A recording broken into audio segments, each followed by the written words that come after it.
Welcome back to the floor of the Senior Group here in Chicago, Thursday, January 26th. I'm Killer, folks. Let's get into the zone, the CMZ zone. A lot of moving parts to talk about here. We saw Ben Bernanke, the bearded one, talk yesterday, and he promised to keep rates low to the end of 2014. Really threw some shocks into the market, and we talked about this. I was on CNBC Fast Money halftime report on Monday talking about the Goldman note that came out to short treasuries. Everyone's been talking about this, folks. This rotation out of treasuries, it's not happening. Clearly, Ben Bernanke said it's not happening, and you can't fight the Fed. So we saw that grab for treasuries. The 10-year yield was bouncing around that 208 prior to his speech, 206. They came down and grabbed down to 194. Tremendous move. We saw the TLT, which we talked about here on the CMZ yesterday. That call spread that Pete and Jerry talked about, that $5 call spread from 116. It was a $1.50 call spread. That was a great trade. Kudos to you, Pete, and thanks for the leadership on that. And folks, if you want to get on the Option Monster website, there's some great webinars there if you want to get a little more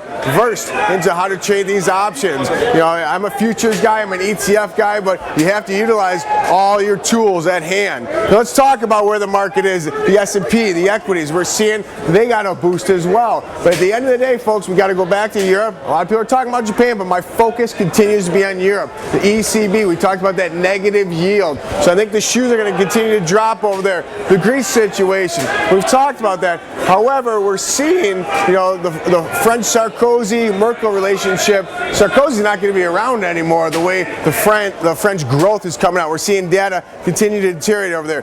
However, we don't have a catalyst to bring this S&P down due to the fact that Ben Bernanke is going to inflate his way out. So the gold trade, we talked about this. I was in New York at the NASDAQ site last Wednesday talking about above that 200-day moving average broke up. We saw him come and grab that gold, that GLD. Dr. J's been in that GLD trade for quite some time, and now we're back up knocking on 170. So as we see these central banks continue to diversify their assets in Europe, last year, folks, they increased their gold by 5-fold from the year before. So we're going to continue to see this movement into gold. Look out, it's going above 2,000. I want to know what your thoughts on Ben Bernanke's speech was yesterday, because he did bring out these new communication tools. However, there was some confusion in the market. We saw some knee-jerk reactions. So let me know, what are your thoughts? Did it help or did it hinder? From the floor of the CME Group, I am the Killer. And one other thing, remember for the rest of the day, be the hammer, not the nail.